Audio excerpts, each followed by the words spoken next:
Ladies, Hammer tonight on the show.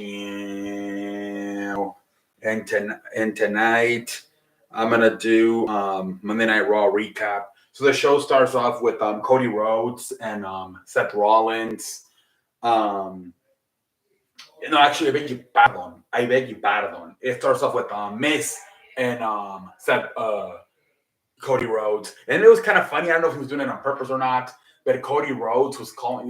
He called instead of a superstar, he said a wrestler. I want to be the best wrestler I can in WWE. And then Miz says, "You mean superstar?" And then he says, "I want to win the Unify WWE Universal Championship."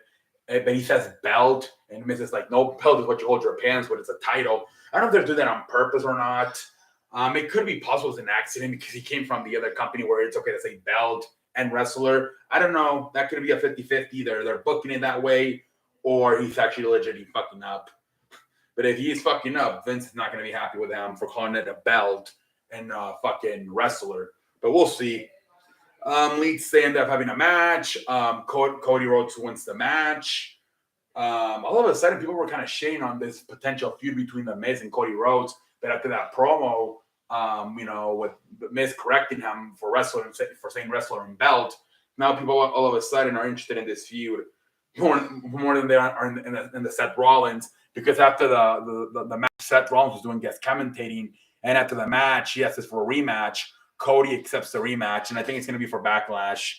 So we'll see, but I guess they're going to be focusing more on Cody, Seth Rollins in the next 2 weeks leading up to the Backlash match. But maybe, yeah, they'd set up a feud potentially with the Miz for Cody Rhodes on the road. Next, we got Veer Mahan versus Dominic. It was supposed to be Veer Mahan versus Rey Mysterio, but I think Rey Mysterio got COVID, and so did Rhea Ripley. It was supposed to be a tag team title match for the woman, Rhea Ripley and Liv Morgan versus Sasha Banks and Naomi. But I believe both Rhea Ripley and Rey Mysterio are out with COVID, so they had to switch things around. It ended up instead being Veer Mahan versus Dominic. It was for the second straight week. Fucking Dominic gets fucking Barry Shovel style. Last week it's Barry Shovel style by the Miz. This week he gets Barry Shovel style by Mahan. To the point where he puts him in the submission hole and he chokes him out, and they pull the stretcher and the medical staff for Dominic, making Dominic have to go in the ambulance. They're making Dominic look like I don't know if remember Billy was telling me that he looked like a pendejo at WrestleMania, especially with Logan Paul and maybe Vince. I always thought like he has the size, but the voice, right? He talks like a little kid. He doesn't have the man voice. I don't know if Vince views him as a star or not. I don't think he does, but especially the last few weeks, getting buried by Veer Mahan and the Miz.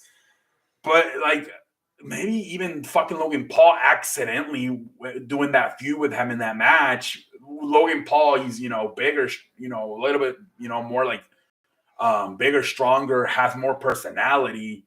Maybe he kind of accidentally made Vince, hey, this is what the kid should look like a Logan Paul. And this kid, I don't know, man. The way they've been using Dominic lately, it looks like they have no interest in making him a star. Next we get AJ Styles versus Damian Priest. This was going to be a good match. AJ Styles got busted open in the forehead, but then out of nowhere, fucking in the middle of the match, Damian Priest throws AJ Styles out of the ring, and he just fucking goes to his knee. It gets dark. He disappears. They go to commercial break, and after that, the match was over. I don't know what the hell they're doing. They're making them I think they're copying AEW with the Black House with Aleister Black and Brody Lee and or Brody King and Murphy. I don't know. They're doing it kind of creepy the way Edge wasn't on Raw tonight, but whatever. Next, Ezekiel, he does a little segment with backstage with Tommaso Ciampa and Kevin Owens. Kevin Owens tells Sonya Deville and Adam Pearce that he wants to do a lie detector test on Ezekiel because he's sure it's Elias. So I guess they're going to do that next week. We'll see how that goes. Like I said, they had to do an audible. Same thing was supposed to be a tag team match between Sasha and Naomi versus Rhea Ripley and Liv Morgan for the tag team titles, but they had to cancel it because of Ripley is sick. So it ended up being Naomi versus Liv Morgan. Naomi wins.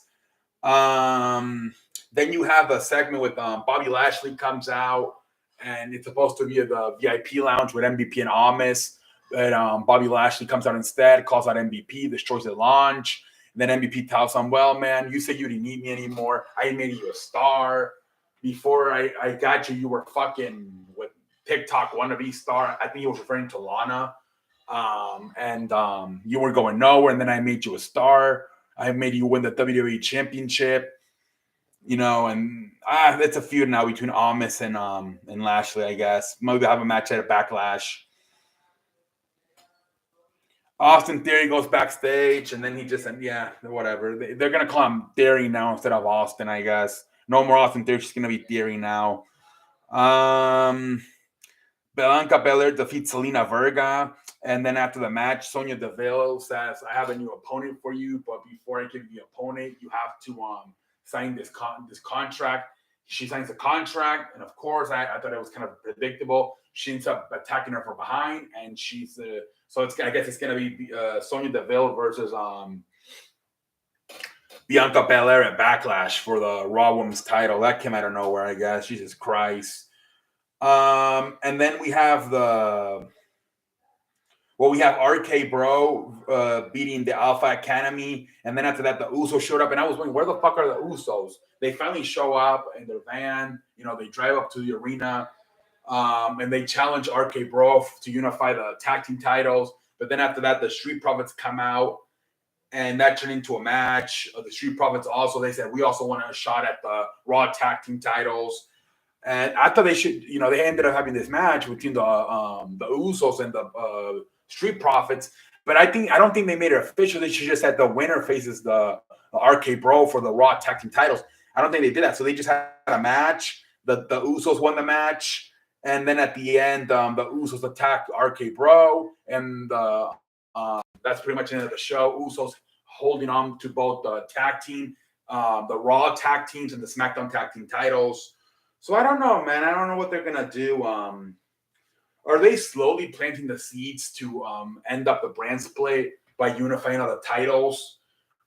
Maybe. I don't know. Because, you don't. Why are you unifying titles for no reason? I think they're slowly planting the seeds to end the fucking brand split. I don't know. We'll see what the hell happens.